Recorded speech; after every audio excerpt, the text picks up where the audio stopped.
Bonjour à toutes et tous et bienvenue sur cette nouvelle vidéo. Donc lors de la vidéo précédente, nous avons vu quels étaient les organes qui intervenaient dans la réalisation d'un mouvement. On peut faire un petit rappel avec l'exemple de notre gardien de foot.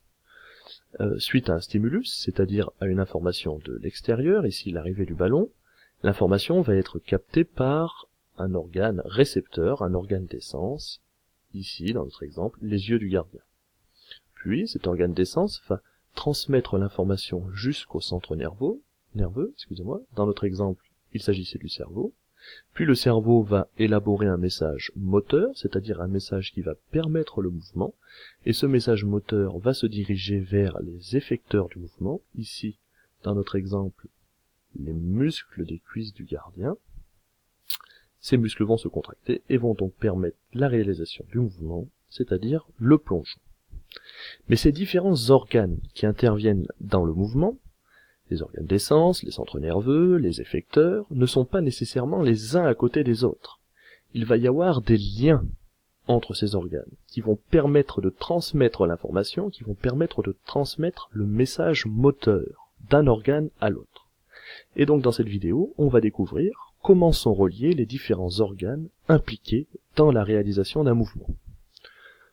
Vous pouvez donc noter sur votre feuille de classeur, en vert la problématique 6, comment sont reliés les différents organes impliqués dans la réalisation d'un mouvement, et en rouge le petit 2, le trajet de l'information permettant de réaliser le mouvement.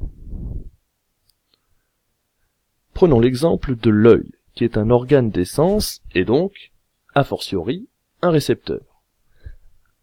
À l'arrière de l'œil, on va trouver une zone très importante qui permet la vision et qui s'appelle la rétine. Et cette rétine, elle est connectée au nerf optique.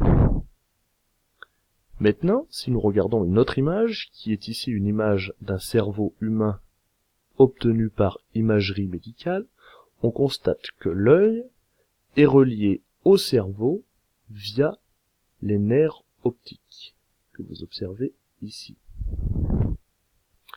Et ce qu'on constate, c'est que si une personne présente une lésion, c'est-à-dire une blessure du nerf optique, eh bien alors, cette personne va être atteinte de cécité. Cela veut dire que si l'un des nerfs optiques est blessé, le droit ou le gauche, alors la personne sera aveugle de l'œil relié à ce nerf optique. En revanche, l'œil, lui, il est parfaitement intact, il ne présente aucun problème. On voit donc que le nerf optique est très important pour permettre la transmission de l'information depuis l'œil, qui est un organe d'essence, vers le cerveau, qui est un centre nerveux. Ici, le nerf optique est appelé un nerf sensitif, puisqu'il relie un organe d'essence à un centre nerveux. Par exemple, le nerf auditif qui va relier l'oreille au cerveau, lui aussi est un nerf sensitif, car il relie un organe d'essence, l'oreille, au centre nerveux qui est le cerveau. Étudions un autre cas. Peut-être que vous connaissez le film Intouchable, où le héros de ce film est tétraplégique, c'est-à-dire qu'il ne peut ni bouger les membres antérieurs, les bras, ni les membres postérieurs, les jambes. Et cette tétraplégie est apparue chez cette personne suite à un accident de parapente. Cela veut donc dire que lors de son accident de parapente, la moelle épinière a été touchée, ici en zone 1. Nous savons que la moelle épinière est le prolongement du cerveau.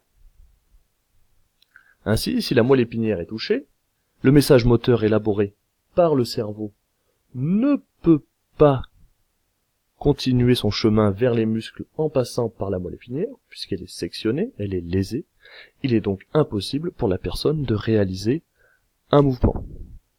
En fonction de la partie de la moelle épinière qui sera touchée, on pourra être tétraplégique, c'est-à-dire aucun des membres ne pourra bouger, c'est la zone 1, ou paraplégique, ici vous voyez que la moelle épinière est touchée plus bas, et là seuls les membres postérieurs seront incapables de réaliser un mouvement.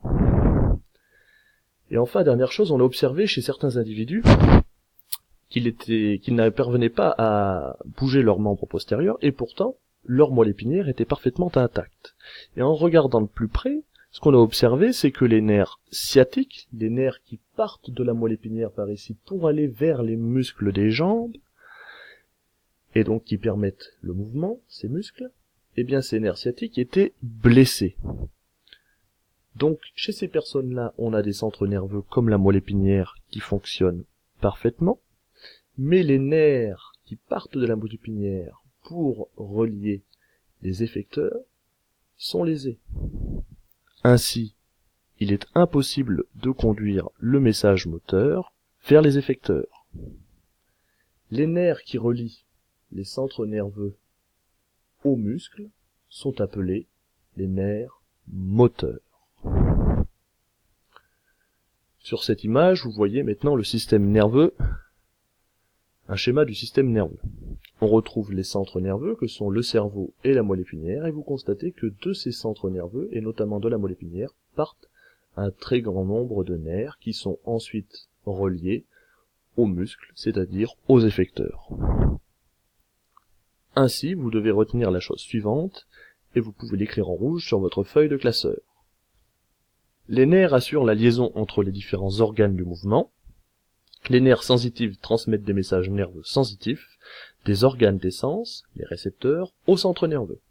Les nerfs moteurs transmettent des messages nerveux moteurs des centres nerveux jusqu'aux organes qui effectuent le mouvement, les effecteurs.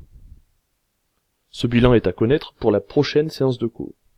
Nous venons donc de voir que les différents organes impliqués dans le mouvement sont reliés entre eux par des nerfs. Il y a deux types de nerfs, les nerfs sensitifs et les nerfs moteurs.